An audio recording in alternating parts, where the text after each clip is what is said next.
번째 출연자 만나보겠습니다. 이분은요, 부모님, 특히 어머님의 극진한 돌봄과 사랑을 받으며 자랐습니다.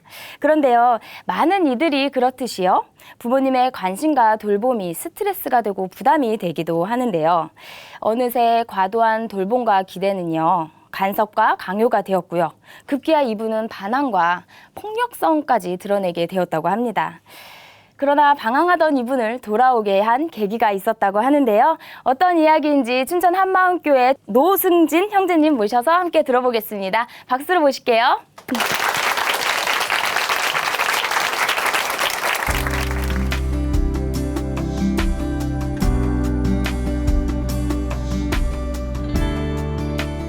안녕하세요. 춘천 한마음교회 노승진입니다.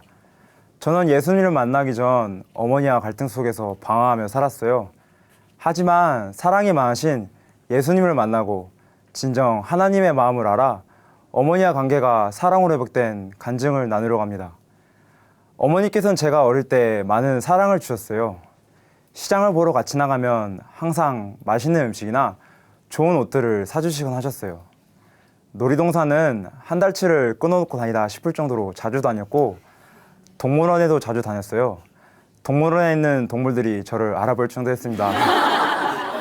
그런데 어머니께서는 언제부턴가 저에 대한 기대감이 크셨는지 제가 싫어하는 공부나 피아노, 첼로 등 딱 봐도 저에게 어울리진 않은데 하기 싫은 걸 굳이 억지로 시키시려고 하셨어요. 제가 제 자신을 잘 알잖아요. 공부는 도저히 제 머리로 할 수 있는 게 아니었어요. 다행히 감사하게 어머니도 인정하시더라고요. 그래서 초등학교 5학년 때 일찌감치 공부를 그만둬버렸어요. 너무 행복하더라고요. 그렇게 어머니께서는 공부 쪽으로 도저히 안 되겠다 싶으셨는지 운동 쪽으로 방향을 바꾸어 주셨어요. 중학교 2학년 어머니의 권유로 골프라는 운동을 시작하게 되었습니다. 그러나 저는 선배들과 몰려다니며 노느라고 운동을 게을리하고 있었어요. 어머니께서는 서울에서 맞벌이를 하시고 계셨는데요. 저의 이런 소식을 들으시고 바로 서울 일을 접으시고 제가 살고 있는 광주로 내려오셨어요. 그때부터 저를 관리하시며 간섭하시기 시작하셨습니다. 운동하다 보면 특히 시합 나가서 스트레스를 많이 받고 정말 지칠 때가 많았어요. 하지만 어머니는 저에게 단호하셨어요. 네가 못해서 그런 것을 다른 탓 좀 하지 말라고 하시더라고요. 저를 잘 키우시려고 하는 마음은 알겠는데 어머니는 나를 전혀 사랑하지 않는구나. 문득 제 마음에 이런 생각이 들었어요. 제가 잘못을 했어도 그래도 자식인데 언제부턴가 저에게 욕을 하기 시작했고 또 무슨 말만 하면 일단 화부터 내시는 거예요. 그러면서 저 또한 어머니에 대한 좋은 감정들을 잊어버리게 되더라고요. 저를 사랑하는 어머니는 온데간데 없었고 세상에서 제일 저를 싫어하는 한 사람이 제 곁에 있는 것 같았습니다. 욕부터 하시거나 화를 내시는 모습에 저는 점점 어머니에 대한 모든 좋은 감정과 생각들이 깨지기 시작했어요. 왜 나한테 이러시지? 전 어릴 적 어머니의 모습과 사랑을 조금이나마 느끼고 싶었습니다. 저도 점점 사람이 변하더라고요.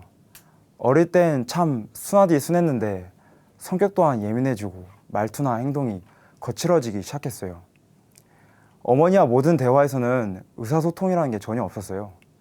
서로에 대한 존중, 사랑, 배려 이 단어는 어디 다른 가정에서만 찾아볼 수 있는 것들이라 생각했습니다. 서로 자기 의견을 말하면 어머니는 어머니대로 불평불만, 저는 저대로 불평불만을 하면서 도저히 대화라고 할 수 없을 정도였어요.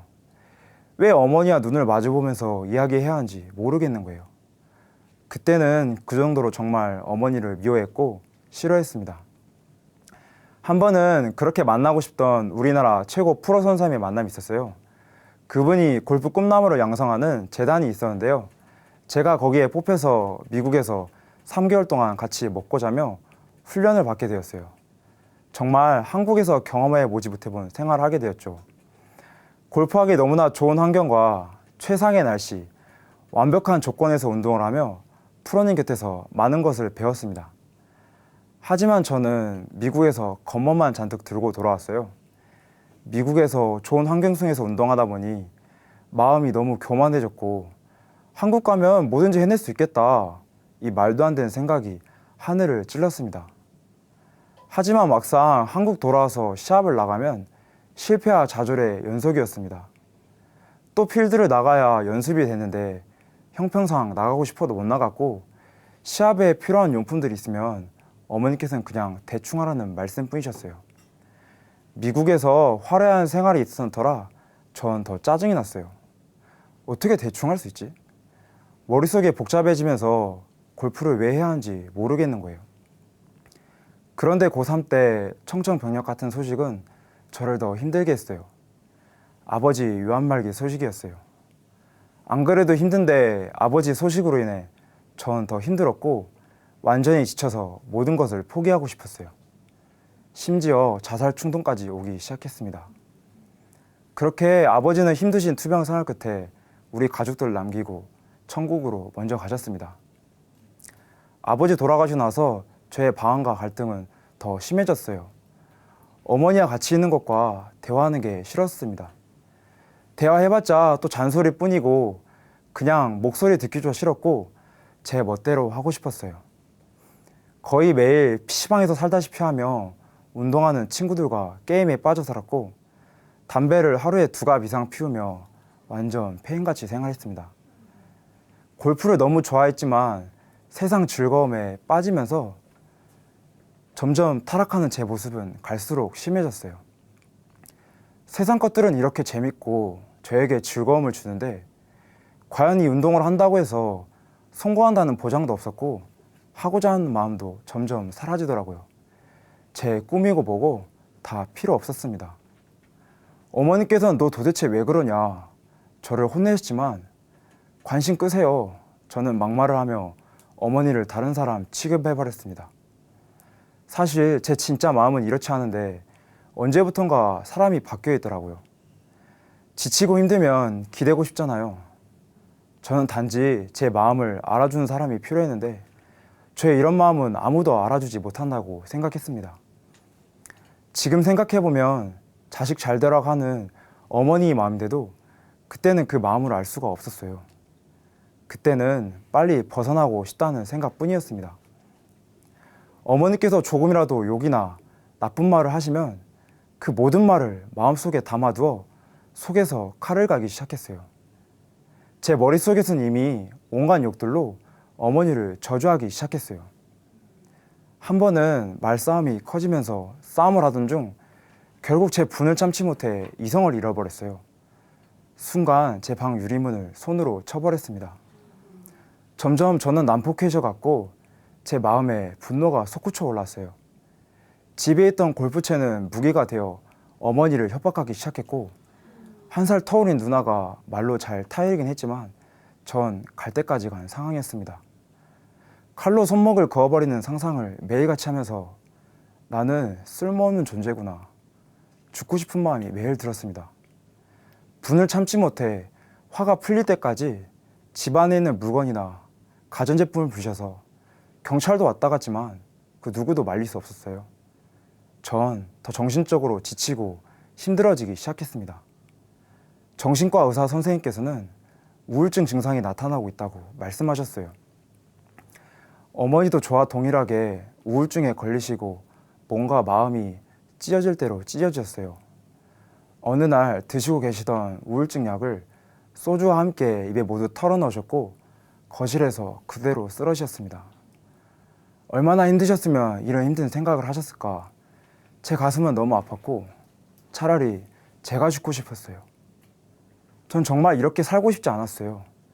어머니와 잘 지내보려고 교회 가서 하나님께 용서를 빌고 많은 눈물을 흘렸지만 그때뿐 전 또 어머니 마음을 아프게 하는 불효자로 돌아갔습니다. 그렇게 온갖 갈등 속에서 갈팡질팡하며 사는 도중 어머니 지인을 통해 춘천 한마음교회를 만나게 되었는데요. 그분이 유튜브를 통해 게임 중독자가 변화된 간증 프로그램을 저희 어머니에게 보내주셨어요.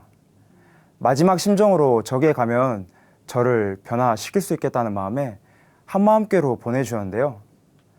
처음에는 가기가 싫어서 미치지 않은 이상 거기 내가 왜 가야 되냐고 어머니에게 화를 내어도 보고 욕을 했는데도 어머니는 이상하게도 화 한 번도 안 내시고 저를 끝까지 설득시키는 거예요. 나중에 알고 보니 어머니께서는 이미 한마음께서 복음을 듣고 은혜를 받으신 상태였고 저를 살리고 싶은 마음밖에 없었다고 하시더라고요. 어머니 설득 끝에 못 이겨 5시간 넘게 버스를 타고 춘천에 있는 한마음교회에서 운영하는 기숙사에 들어가게 되었습니다. 그 다음날 새벽 예배를 마치고 기숙사에 돌아와 같이 신앙 훈련을 받고 있던 형과 말씀 교제를 하게 되었는데요. 새벽 예배를 마치고 와서 조금 쉬면 좋겠는데 아니 그 형이 저를 3시간 동안 붙들고 복음을 전하는 거예요. 와, 미쳐버리겠더라고요. 차라리 어머니 잔소리를 듣고 싶었어요. 그런 저에게 예수님께서 부활하신 거 아니냐고 물었어요. 부활을 통해 예수님이 하나님이란 것을 알 수 있다고 말해주었는데요. 하지만 저는 너무 혼미한 상태였고 말씀을 듣는 내내 졸았어요. 그렇게 대충 기도까지 마치고 늦은 점심을 먹게 되었습니다. 그런데 형이 밥 다 먹고 다시 말씀 교제를 하자는 거예요. 한 대 쳐버릴까? 하는 생각을 했지만 참 함부로 대할 수 없는 뭔가 땅땅한 하체를 지니고 있었어요. 전 그냥 받아들여야만 했어요. 그렇게 또 교제가 시작되었어요. 그런데 이상하게도 짜증이 나긴 했어도 들으면 들을수록 제가 그 말에 빨려 들어가기 시작했어요. 내가 왜 이러지? 하며 그 들려주는 복음을 인정할 수밖에 없게 되더라고요. 예수님의 부활은 이미 내가 태어나기 전부터 이미 완성된 역사적인 사실임을 알게 되었습니다. 정말 모든 사람이 예수님을 믿을 만한 증거가 있었고 그것이 예수님의 부활이었습니다. 또 예수님의 부활을 직접 목격한 제자들과 500여 명이 이 부활을 보았다고 성경 말씀에 정확하게 기록되어 있었습니다. 정말 태어나서 처음 듣는 말씀들이었어요. 한 단어라도 지어낸 이야기 아니었습니다. 듣고 보니 의심 하나 들지 않게 되더라고요. 정말 부활이 사실이었고 그렇게 모든 말씀에 아멘하기 시작했어요. 3일째 되는 저녁에 또 복음을 듣게 되면서 만약 예수님의 부활이 사실이면 이분이 정말 하나님이란 것이 제 머릿속을 감싸기 시작했습니다. 성경에는 예수님이 나의 주인 되어주기 위해 나를 구원하시기 위해 이 땅에 이 어둠 가운데 오셨다고 적혀 있더라고요. 그런 저는 세상에 미쳐 나를 만드신 창조주 하나님을 완전히 무시한 채 더럽고 추한 삶을 사는 제 모습이 비춰지는데 할 말을 잃어버렸어요. 제가 주인 되어 예수님을 때리고 저주하고 못 받고 죽인 거나 다름없었습니다. 전능자께서 왔다 가셨는데도 그 거룩하신 분이 자신의 몸을 버리시면서까지 나의 주인 되어 주시게 오셨는데 저는 제가 주인 되어 이 세상을 감히 제 멋대로 삶을 주관하며 살고 있었던 것이었습니다. 이 세상에서는 도둑질하고 살인한 죄가 제일 클지 몰라도 하나님 입장에서는 그게 아니었어요. 바로 예수님 믿지 않은 죄가 곧 지옥 갈 죄였습니다. 왜 난 이 복음을 이제 알았을까? 정말 지난 삶이 후회되기 시작했어요. 알 수 없는 눈물이 막 흘러나왔습니다. 이 세상은 어둠이라고 하는데 이 어둠 가운데 난 예수님을 믿지 않아 너무나 힘들어 방황하고 어머니를 무시했고 피조물 따윈 제가 창조주를 완전히 무시하며 제가 왕처럼 살고 있었던 것이었습니다. 하나님 아버지 죄송합니다. 예수님 믿지 않고 산 이 벌레마도 못한 자식을 용서해 주세요. 예수님이 나의 주인 되어 주시게 오셨는데 저는 예수님을 믿지 않고 제가 주인 되어 살았습니다. 그 전능자의 사랑을 모르고 세상 보이는 전부에만 썩어질 것을 쫓으며 살았습니다. 전 지난 제 잘못된 삶을 하나님께 눈물로 예수님 믿지 않았던 죄를 회개했습니다.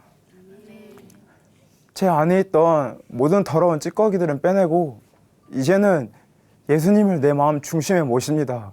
전 이렇게 주님께 고백했습니다. 예수님이 나의 주 나의 하나님이라고 입술에서 매일같이 고백하였고 그렇게 풀리지 않던 저의 방황과 어머니의 갈등도 이 세상 모든 걱정 근심도 차차 풀리기 시작했어요. 예수님이 제 마음 가운데 살아계시니까 그 어떠한 더러운 것도 제 마음에 들어올 수가 없었어요. 이 세상 어떠한 방법으로 끊을 수 없던 술, 담배와 게임은 예수님을 믿고 끊게 되었어요. 처음에는 쉽지 않았어요. 시험 기간 때 친구들을 만날 때면 술, 담배로 계속 저를 유혹하는데 너무 참기 힘든 거예요. 그런데 문득 제가 또 술, 담배를 한다는 것은 그분을 완전히 무시하는 거라 생각이 들었어요. 주님이 제 마음을 꽉 잡고 계시니까 어둠은 떠나가고 빛이 임하면서 그렇게 그 생각이 단번에 끊어지게 되더라고요. 누가 끊으라 그런 것도 아닌데 정말 성령의 역사였습니다. 어머니와 관계도 점점 좋아졌어요. 1년 가까이 쉬고 있던 골프를 다시 시작하게 되었는데요. 골프 연습하다 보면 집중하느라 신경이 예민해지거든요. 그런데 예전 어머니께서는 저의 입장을 모르시고 조금만 못하면 핑계 좀 대지 말래? 그럼 연습 더 해! 이런 어머니였어요.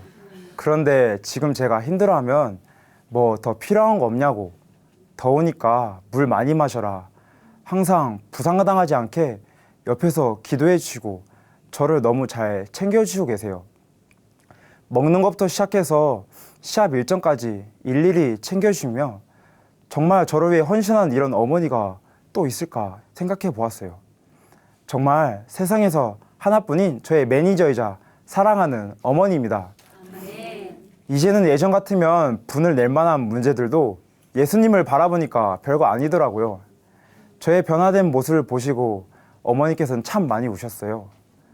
끊을 수 없던 술, 담배와 게임은 복음으로 한 번에 끊고 이제는 주를 위해 최선을 다하는 모습에 감격하셨어요. 예전에 어머니께서는 네 눈빛에서 살기가 느껴진다고 말씀하셨는데요. 지금은 내 눈에서 그런 모습을 찾아볼 수 없다고 어머니와 저는 하나님께 감사를 드렸습니다. 어머니께서는 지금 제가 부족한 모습을 보여도 지금 저를 사랑으로 품어주시고 계세요. 서로에게 걸림이 되지 않게 말 한마디라도 조심해서 이야기하고 복음에 초점을 맞추면서 저 또한 말씀으로 순간순간 생각을 지키며 노력하며 절제하고 있습니다. 예수님이 저와 함께 동행하고 계시니까 제 마음과 생각을 함부로 헛되이 쓰지 않게 되더라고요. 지금 어머니와 저는 관계가 너무나 좋아지면서 항상 어머니를 존중하며 기쁨으로 사랑으로 대하고 있습니다. 제 옆에 계시는 것 자체만으로 저는 행복한 사람이고 축복받은 자식입니다. 정말 그전에는 저를 위해 제 목적을 위해 골프를 쳤다면 지금은 가치관이 바뀌었어요. 요즘에는 주를 위해 열심히 골프를 하고 있어요. 일주일에 한 번씩은 초등학생 8명 뿐인 한 시골 분교에 직접 가서 골프를 가르치고 있어요. 그 전에 미국에서 그 프로님께 레슨 받은 방식을 그대로 아이들에게 알려주고 있어요. 만약 그전 세상 가치관이었으면 상상할 수도 없는 일이었을 거예요. 왜 제가 그곳에서 힘들게 배운 것을 알려줘야 하는지, 제가 손해고 저에게 마이너스라고 말도 안 된다고 생각했을 거예요. 하지만 하나님의 관점으로 바뀌면서 제 은사가 이 아이들에게 쓰임을 받고 있다고 생각하니까 너무 뿌듯하고 행복하더라고요. 나를 위해 하는 게 아니라 주를 위해서 하는 거니까 저는 더 많은 것을 알려주고 싶고 정말 이 아이들 앞날이 기대가 되고 소망이 됩니다. 지금 어머니와 저는 골프 시합장도에서 복음을 전하며 살고 있어요. 골프를 하는 것도 중요하지만 한 영혼이 천하보다 귀하다고 했잖아요. 시합 나가서 같이 경기를 뛰는 친구들에게 복음을 전했어요. 한 친구는 복음을 듣고 확실한 것을 잡았다고 너무 좋아했어요. 저를 만난 게 하나님의 은혜라고 복음을 들려줘서 너무 고맙다고 했어요. 제가 오히려 한 생명에게 복음을 전했다는 것에 감격이 되어 눈물이 나오더라고요. 지금 전 하나님의 꿈을 이루는 부활의 증인이 되었습니다. 지금은 그 크신 하나님의 사랑을 알게 되었어요. 부모를 진정 공경하는 자식으로 하나님의 은혜 가운데 살고 있습니다. 저를 변화시켜 주신 예수님 사랑합니다. 그리고 어머니 사랑해요. 감사합니다.